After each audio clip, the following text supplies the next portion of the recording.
নমস্কার বন্ধুরা, দিগনগর আড্ডা চ্যানেলে তোমাদের সকলকে স্বাগত জানাই। আজকে চৌকো জিনিসে মানে লরির ডালা, ট্রাক্টরের ডালা, বটবটি ভ্যানের ডালা, যে কোনো চৌকো জিনিসে কীভাবে তোমার বালি বা সেফটি মাপতে হয়, বালি হোক পাথর হোক যাই হোক, সেফটি কীভাবে মাপতে হয় সেই রিলেটেড একটা ছোট্ট অঙ্ক টাইপের আমি করে বুঝিয়ে তোমাদের বলবার চেষ্টা করব। আর শেষে কিছু আমি পদ্ধতি বা কিছু ট্রিক্স বলবো, যেগুলো তোমাকে ফলো করে নিতে হবে, তাহলে তোমার ঠকবার ভয় থাকবে না। সরাসরি আমার ওই খাতার পৃষ্ঠাতে চলে যাচ্ছি, মানে এটা তো মুখে বললে খুব একটা বোঝানো সম্ভব হবে না, আমি ডাইরেক্ট খাতার পৃষ্ঠাতে চলে যাচ্ছি। তোমরা দেখতে থাকো ভিডিওটা, আশা করি তুমি শিখে যাবে কীভাবে মাপতে হয়। ধরে নিলাম এটা আমার একটা ট্র্যাক্টরের ডালা, ঠিক আছে? এটা ট্র্যাক্টরের ডালা। এবার আমি পারফেক্টভাবে আঁকতে পারিনি, আমি বোঝানোর চেষ্টা মানে বোঝানোর স্বার্থে আমি এভাবে আঁকলাম। এইটা ধরলাম তার লম্বাটা, মানে ট্র্যাক্টরের ডালা লম্বা অংশ। আমি ধরলাম এইটা আছে 11 ফুট 3 ইঞ্চি। এটা আমি ধরলাম 11 ফুট 3 ইঞ্চি। আর এইটা হলো চওড়া, তাহলে এই চওড়াটা আমি ধরলাম 8 ফুট আছে, 8 ফুট। আর এইটা আমার উচ্চতা, মানে এইখান থেকে এটা উচ্চতা, বা এখান থেকে উচ্চতা, ট্রাক্টরের যে ডালার হাইটটা, সে হাইটটা এইটা আমি ধরলাম এটা আছে 1.5 ফুট আছে, মানে 1 ফুট 6 ইঞ্চি, 6 ইঞ্চি এই এই অংশটা। তাহলে আমি এখানে তিনটে জিনিস বোঝালাম। আগে তিনটে মাপ আমাকে নিয়ে নিতে হবে, যেটা আমি এটা আছে। এবার বলবে দাদা তাহলে ডাম্পারের মাপ কেন হবে না এটার সাথে? এটা ডাম্পারের সাথে মিলবে না, এটা শুধু মিলবে সমস্ত চৌকো জিনিস, মানে তুমি একটা বটবটি ভ্যানের ডালা, একটা ট্রাক্টরের ডালা, একটা লরির ডালা, যে ডালাটাই তিনটে জিনিস আছে, একটা হলো লম্বা, একটা হলো চওড়া, একটা আছে উচ্চতা। কোনো বাঁকাভাবে লম্বা না, কোনো ইয়েভাবে লম্বা না, একদম চৌকো একটা বক্স যেভাবে হয় সেই রকম আছে। সেই সমস্ত ক্ষেত্রে এই নিয়মটা ফলো হবে। বেশিরভাগ ক্ষেত্রে আমাদের বাড়ির আশেপাশে ট্রাক্টরে অথবা লরিতে অথবা তোমার বটবটি ভ্যানের ডালাতে মালটা আসে, এরকম চৌকো একটা অংশতেই আসে। আজকে আমি সেই ব্যাপারটা ফার্স্ট বলছি ছোট্ট করে। তাহলে আমি এখানে তিনটে জিনিস নিলাম, ধরলাম যে ট্রাক্টরের যে এটা একটা ট্রাক্টর ধরলাম আমি, আর ডালাটা ধরলাম 11 ফুট 3 ইঞ্চি আছে, চওড়াটা ধরলাম 8 ফুট আছে, হাইটটা ধরলাম 1 ফুট 6 ইঞ্চি আছে। আমি তিনটে আলাদা আলাদা ভ্যালু নিলাম, একটা নিলাম ইঞ্চি আর ফুট দিয়ে, একটা শুধু ফুট নিয়েছি, একটা ইঞ্চি ফুট মিশিয়ে নিয়েছি, তিনটেই একই জিনিস হচ্ছে। আচ্ছা, এবার আমি দেখলাম লম্বাটা 11 ফুট 3 ইঞ্চি, তাহলে আমি একটা ঘরে লিখলাম লম্বা 11 ফুট 3 ইঞ্চি। তারপরে আছে চওড়া 8 ফুট, আর তারপরে আছে তোমার 8 ফুট 0 ইঞ্চি, মানে 8 ফুট, আর উচ্চতা আছে 1 ফুট 6 ইঞ্চি। এই প্রথম কাজ আমার এইটুকু হয়ে গেল, এটুকু হয়ে গেল। এইবার আমি এটাকে কি করব, এই যে ছোট ছোট পাশে যে ইঞ্চি আছে, এই ইঞ্চিগুলোকে আমাকে ফুটে নিয়ে যেতে হবে, না হলে আমি করতে পারবো না হিসেবটা। তাহলে ইঞ্চি থেকে ফুটে আমি কীভাবে যাব না, এই যে ইঞ্চি থেকে যখন আমি ফুটে যাব, তখন আমাকে একটা ছোট্ট কাজ করতে হবে। যে ইঞ্চিটা আছে তাকে ভাগ দেবো 12 দিয়ে, ঠিক যেমন আমি এখানে করে দেখাবো। এখানে আছে 11 ফুট 3 ইঞ্চি হলো, তাহলে এটা হবে এই পয়েন্ট, মানে এই 3 ইঞ্চি 3 ভাগ 12 করবো আমি। 3 4 এ 12, এখানে থাকলো 1, এখানে 4। এবার যদি ভাগ করি আমি, তাহলে 1 ভাগ 1 ভাগ 4, দশমিক দিলেই 0 হয়ে গেল। 4 2 8, 9 10, 2 থাকলো, দশমিক দিলে 20, 4 5 20, ভাগ মিলে গেল, মানে 0.25 ফুট হলো আমার। তাহলে এখানটাতে আমি লিখবো 11.25। এটা তোমাদের ক্যালকুলেটারে করবে, আমি একটা ছোট্ট প্রসেস ভাগ দেখিয়ে দিলাম। মোট কথা এটা যেটা ফুট হলো সেটা ফুটই থাকবে, কিন্তু তার পাশে যেটা ইঞ্চি আছে সেটাকে ফুটে নিয়ে আসতে হবে।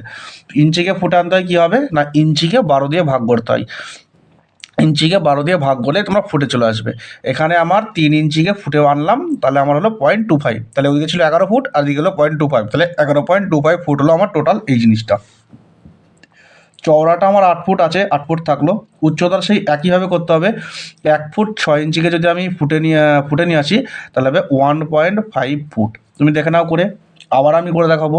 এই 1 ফুট তো এমনিই ছিল, তাহলে 6 ইঞ্চি, 6 ভাগ 12, কাটাকাটি করলাম, ওপরে 1 নিচে 2, 6 দুগুণে 12, তাহলে 2কে ভাগ করবো 1 দিয়ে, প্রথমে দশমিক নিলাম, হয়ে গেল 0, 5 দুগুণে 10, গল্প শেষ। 0.5, ওদিকে ছিল 1 আর এদিকে 0.5, মানে 1.5, মিটে গেল এইটুকু ব্যাপার।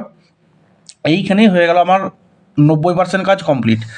তাহলে সবার প্রথমে কি করলাম, সবার প্রথমে ট্রাক্টরের ডালার লম্বাটা নিলাম, চওড়াটা নিলাম, উচ্চতাটা নিলাম। সেই লম্বা চওড়া আর উচ্চতাটাকে একটা সাইডে লিখে ফেললাম। লিখে আমি দেখলাম যে যেখানে ইঞ্চি আছে সেটাকে ফুটে আনবো আমি। তাহলে 11 ফুট ছিল, 3 ইঞ্চিকে ফুটে আনলে 0.25 হলো। 8 ফুট ছিল, 8ই লিখলাম। আর উচ্চতা আছে 1.6 ইঞ্চি, মানে 1 ফুট 6 ইঞ্চি। 1 ফুট তো এমনিই, 6 ইঞ্চিকে যখন আমি ফুটে করলাম তখন হলো আমার 0.5 হলো। তারপরে আমি লিখে দিলাম এটা 1, ওই দিকের 1 ছিল, দিয়ে 0.5 দিয়ে লিখে দিলাম। এই কাজ যখন আমার হয়ে গেছে তখন আমার কিউবিক ফুট বার করা আর কিচ্ছু না। এবার কী করব, জাস্ট এই তিনটিকে গুণ করব। যেমন 11.25 গুণ 8 গুণ 1.5, এই তিনটেকে গুণ করে ফেলবো একদম ক্যালকুলেটারে ফেলে, যেমন আছে তেমন। গুণ করলেও আসবে আমার 135 CFT। এটাই হলো তোমার হিসেব, বালির হিসেব, খোয়ার হিসেব, পাথরের হিসেব, সমস্ত কিছু হিসেব এই হলো ব্যাপার। এমন কিচ্ছু বড় ব্যাপার না। তোমাকে ডাইরেক্ট ফিতে নিয়ে উঠে পড়তে হবে গাড়ির ডালাতে, উঠে তোমাকে এই লম্বা চওড়া উচ্চতাটা মেপে তোমাকে করতে হবে। এর মধ্যে আমি কিছু ট্রিক্স যদি বলি, সেটা হলো তোমার 1 নাম্বার, গাড়ির ডালায় উঠে ফার্স্ট গাড়ির চারিদিকে ভালো করে হেঁটে সমান করে নেবে। আমি না এটা করতে দেবে কিনা, যদি তুমি করতে পারো তাহলে খুবই ভালো। কেননা গাড়ির ডালার সাইডে মানে ভরানো থাকে, মাঝখানে চাপা থাকে, সাইডে ভরানো থাকে। তুমি যখন গাড়ির ডালের উপর দিয়ে হাঁটবে দেখবে যে পা বসে আছে। প্রথমে হেঁটে নিলে, তারপরে তুমি মাপবার সময় একদিকে ফিতে উনি ধরবে, একদিকে ধরবে তুমি। এবার উনি যেখানে ফিতেটা ধরিয়ে দিল, হয়তো সেখানে গাড়ির ডালাটার মাঝখানে একটুখানি সামান্য ব্যাকা থাকে, সেই জায়গাটাতে উনি ধরবে, যার ফলে জিনিসটা বড় হয়। উনি যেখানে ধরলো প্রথমে মেপে নিলে, দেখে নিলে কত ফুট কত ইঞ্চি হলো দেখে নিলে। তারপরে একটু সাইডে ধরে বলবো যে একটু সাইডে ধরো, একবার দেখে নিই। যদি দেখো যে হ্যাঁ ঠিকই আছে তাহলে ভালো কথা, আবার একটু সাইডে ধরিয়ে নিলে। যদি দেখো হ্যাঁ ঠিকই আছে ভালো কথা, তাহলে ডালা ঠিক আছে। যদি দেখো যে না কম হচ্ছে, তাহলে তুমি কমটাই ধরবো। আমার মাঝে বেশি আছে, তোমার ডালা বাঁকা, আমি এই পাশে কম আছে, আমি এইটাই ধরবো। একটা ব্যাপার। চওড়ার দিকটাও তাই একই জিনিস করবে। উনি যেখানে ধরলো দেখে নিলে চওড়াটা কত ইঞ্চি হলো বা কত ফুট কত ইঞ্চি হলো। তারপরে একটু সাইডে ধরিয়ে মুড়িয়ে দেখে নেবে যে জিনিসটা অ্যাকুরেট আছে কিনা। ঠিক আছে, গেল। আচ্ছা, হাইট যখন ধরবে, উনি দেখবার চেষ্টা করে ডালার বাইরে থেকে ধরবার। তুমি বলবে যে না আমি ওইভাবে ধরবো না, আমি বালির ডালার ভেতরে তোমার কিছু একটা গর্ত করে ঢুকিয়ে সেই হাইটটা নেবো, আমি বাইরে থেকে নেবো না। তার কারণ হবে কি, ভেতরে তোমার ডালার নিচে একটুখানি ঝুলিয়ে ধরবে, ব্যাস ওখানেই বেরিয়ে 1 ইঞ্চি ঝুলিয়ে ধরলেই হয়ে গেল তোমার। তুমি ভেতরে দেখবে, এবং এক জায়গায় না 2-3 জায়গায় গর্ত করে ঢোকাবে, ঢুকিয়ে যেটা দেখবা যে মোটামুটি গড়ে আসছে তাকে নেবে। বা যদি একদমই কিছু না কথা হয় তাহলে ডালার পিছন থেকে হাইটটাই নিয়ে নেবে, মিটে গেল ঝামেলা। এই হলো ছোটো ছোটো দুটো পদ্ধতি, টিপস। আর ওই বললাম, বাড়ির চারিদিকে হেঁটে নিলে, মেপে নিলে, এইভাবে তুমি ইনটু করবে, তাহলেই তুমি পেয়ে যাবে কত CFT মাল আসছে।